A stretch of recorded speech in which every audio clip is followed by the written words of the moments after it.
ತುಂಬಾ ರುಚಿಯಾಗಿರುತ್ತೆ. ಸ್ವಲ್ಪ ಹುಳಿ ಹುಳಿಯಾಗಿ, ಸಿಹಿಯಾಗಿ, ಖಾರವಾಗಿ ಸಕ್ಕತ್ತಾಗಿರುತ್ತೆ. ಅದ್ರ ಅರೋಮಾ ಇದೆಲ್ಲ ಬಾಯಲ್ಲಿಟ್ರೆ ಸಕ್ಕತ್ತಾಗಿದೆ.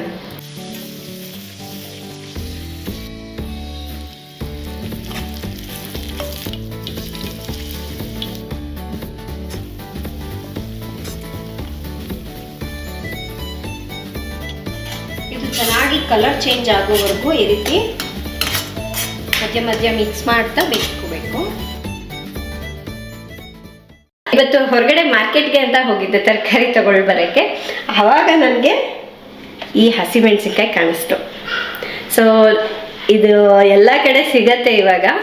ಹಾಗೆ ಚಿಕ್ಕ ವಯಸ್ಸಿನಲ್ಲಿ ನಾವು ಊರಿಗೆ ಹೋಗ್ತಾ ಇದ್ವಲ್ವಾ, ಅಜ್ಜಿ ಈ ಥರ ಮೆಣಸಿನ್ಕಾಯಿ ಸಿಕ್ಕರೆ ಇದರಿಂದ ತೊಕ್ಕು ಮಾಡ್ತಾ ಇದ್ರು. ಅದಕ್ಕಾಗಿ ನನಗೆ ಅದು ನೆನಪಾಗ್ಬಿಟ್ಟು ಸರಿ ಇವತ್ತು ಏನಾದರೂ ಡಿಫ್ರೆಂಟಾಗಿ ಟ್ರೈ ಮಾಡೋಣ, ಅಂದರೆ ದಿನ ಅನ್ನ ಸಾರು ಅದು ಇದು ಅಲ್ಲದೆ ತೊಕ್ಕು ಮಾಡ್ಕೊಳ್ಳೋಣ, ಚೆನ್ನಾಗಿರುತ್ತೆ. ಅದು ಅಲ್ಲದೆ ಸ್ವಲ್ಪ ಬಿಸಿಲೆಲ್ಲ ಇದೆ ಅಲ್ವಾ, ಮೊಸರನ್ನದ ಜೊತೆ ಕಾಂಬಿನೇಷನು ಸಖತ್ತಾಗಿರುತ್ತೆ ಅಂತ ಹೇಳಿ ತೊಗೊಂಡು ಬಂದೆ.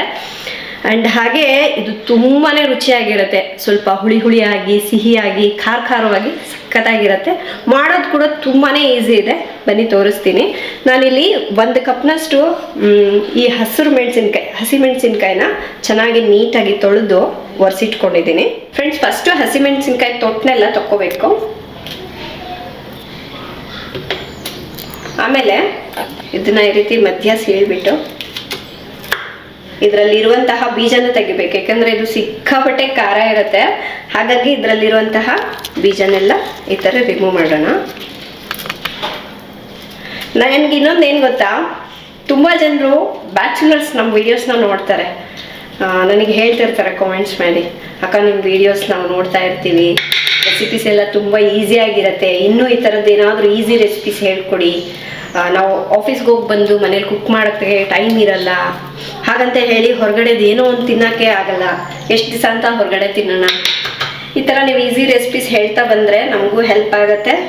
ಜೊತೆಗೆ ಅದನ್ನು ಮಾಡಿಟ್ಕೊಂಡ್ರೆ ನೆಕ್ಸ್ಟ್ ಡೇನೂ ತಿನ್ನೋ ಥರ ಇರಬೇಕು ಅಂಥೇಳಿ ನನಗೆ ತುಂಬ ಜನರು, ಲೇಡೀಸ್ ಆಗಿರ್ಬೋದು, ಜೆಂಟ್ಸ್ ತುಂಬ ಕಾಮೆಂಟ್ಸ್ ಮಾಡ್ತಿರ್ತಾರೆ. ನನಗೆ ಅನ್ನಿಸ್ತು ಹೇಳಬೇಕು ಅಂದರೆ, ನಾನು ಈ ಥರ ರೆಸಿಪೀಸ್ಗಳನ್ನ ತುಂಬ ಇಷ್ಟಪಡ್ತೀನಿ. ಅಂದರೆ ಕ್ವಿಕ್ಕಾಗಿ ಆಗಬೇಕು, ತುಂಬ ಸ್ಟ್ರೆಸ್ ಎಲ್ಲ ತೊಗೋಬಾರ್ದು ಆ ಥರ. ಫ್ರೆಂಡ್ಸ್, ಇದು ಮಾಡೋವರೆಗೂ ಸ್ವಲ್ಪ ಟೈಮ್ ಹಿಡಿಯುತ್ತೆ. ನಾನು ಇದೆಲ್ಲ ಬಿಡಿಸ್ಕೊಂಡು ಬಂದು ಮತ್ತೆ ವಿಡಿಯೋ ಕಂಟಿನ್ಯೂ ಮಾಡ್ತೀನಿ. ಇದರಲ್ಲಿರುವಂತಹ ಸೀಡ್ಸ್ನೆಲ್ಲ ರಿಮೂವ್ ಮಾಡಾಗಿದೆ. ಒಂದ್ಸಲ ಬಟ್ಲಲ್ಲಿ ಹಾಕಿಬಿಟ್ಟು ಈ ಥರ ಮಾಡಿದ್ರೆ ಇನ್ನೂ ಉಳಿದಿರೋದೆಲ್ಲ ಬಂದ್ಬಿಡುತ್ತೆ. ಏಕೆಂದರೆ ಅದೇ ಸಿಕ್ಕಾಪಟ್ಟೆ ಖಾರ ಇರುತ್ತೆ, ಅದಕ್ಕೆ ತೆಗಿತಾ ಇದ್ದೀನಿ. ನೋಡಿ ಇಷ್ಟೊಂದು ಬೀಜ ಇದೆ. ಸೊ ಈಗ ಇದನ್ನು ಹೇಗೆ ಮಾಡೋದು ಅಂತ ತೋರಿಸ್ತೀನಿ. ಈಗ ಒಂದು ಬಾಣಲಿಗೆ 2 ಟೇಬಲ್ ಸ್ಪೂನ್ ಅಷ್ಟು ಎಣ್ಣೆನ ಹಾಕೊಳ್ಳೋಣ. ಆನಂತರ ಇದಕ್ಕೆ ಮೆಣಸಿನ್ಕಾಯಿನ ಹಾಕ್ಕೋಬೇಕು.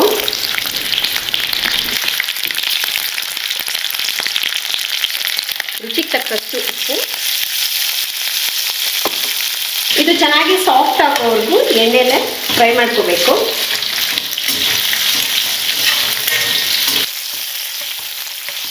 ಹಾಗೆ ಒಂದು ನಿಂಬೆ ಹಣ್ಣಿನ ಗಾತ್ರದಷ್ಟು ಹುಣಸೆಹಣ್ಣ ಕೂಡ ಹಾಕ್ತಾ ಇದ್ದೀನಿ.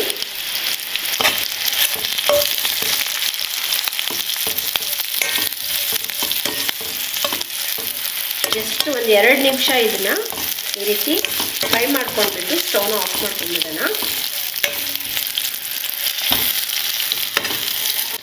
ಈಗ ಆಗಿದೆ, ಸ್ಟವ್ನ ಆಫ್ ಮಾಡ್ಕೊಂಡ್ಬಿಡೋಣ. ಇದು ಕಂಪ್ಲೀಟ್ ಆಗಿ ತಣ್ಣಗಾಗಬೇಕು. ಫ್ರೆಂಡ್ಸ್, ಈಗ ಇದು ತಣ್ಣಗಾಗಿದೆ, ಒಂದು ಜಾರ್ಗೆ ಹಾಕೊಳ್ಳೋಣ.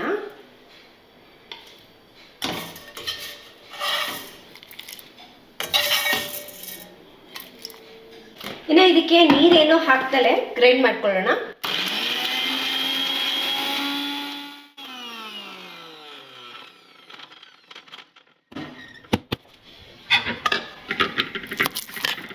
ನೋಡಿ, ಇಷ್ಟು ರುಬ್ಕೊಂಡಿದ್ದೀನಿ. ತೀರಾ ದಪ್ಪನೂ ಅಲ್ಲದೆ ತೀರನೂ ಸಣ್ಣ ಅಲ್ಲದೆ ಗ್ರೈಂಡ್ ಮಾಡ್ಕೋಬೇಕು, ಒಂದು ಪೇಸ್ಟ್ ರೀತಿಯಾಗಿ. ಮತ್ತೆ ಇದೇ ಬಾಣಲಿಗೆ 2 ಟೇಬಲ್ ಸ್ಪೂನ್ ಅಷ್ಟು ಎಣ್ಣೆನ ಹಾಕ್ತಾ ಇದ್ದೀನಿ. ಇದಕ್ಕೆ ಸ್ವಲ್ಪ ಎಣ್ಣೆ ಜಾಸ್ತಿ ಹಿಡಿಯುತ್ತೆ. ಈಗ ಒಗ್ಗರಣೆಗೆ ಒಂದು ಅರ್ಧ ಟೀ ಸ್ಪೂನ್ ಅಷ್ಟು ಸಾಸಿವೆ, ಹಾಗೆ ಒಂದು ಚಿಟಿಕೆ ಅಷ್ಟು ಇಂಗು.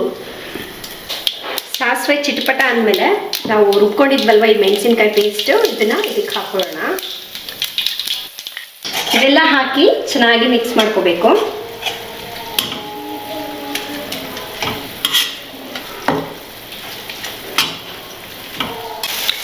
1 ಟೇಬಲ್ ಸ್ಪೂನ್ ಅಷ್ಟು ಬೆಲ್ಲದ ಪುಡಿನ ಹಾಕ್ತಾ ಇದ್ದೀನಿ.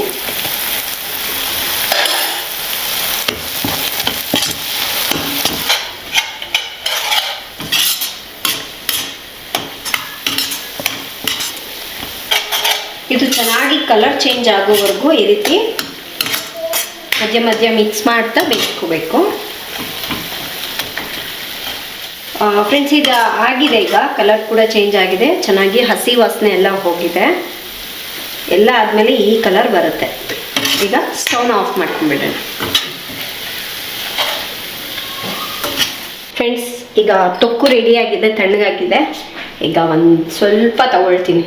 ಇದು ಮೊದಲೇ ಹೇಳ್ದಾಗೆ ಸ್ವಲ್ಪ ಖಾರವಾಗಿ, ಹುಳಿಯಾಗಿ, ಸಿಹಿಯಾಗಿರುತ್ತೆ. ಘಮ ಅಂತ ಇದೆ. ನಾನು ಇವಾಗ ಮೊಸರನ್ನ ಜೊತೆ ತಿಂತಾ ಇದ್ದೀನಿ. ಸೊ ಇದು ಮೊಸರನ್ನ ಜೊತೆ ಇಡ್ಲಿ, ದೋಸೆ ಎಲ್ಲದ್ರ ಜೊತೆನೂ ಸೂಪರ್ ಆಗಿರತ್ತೆ.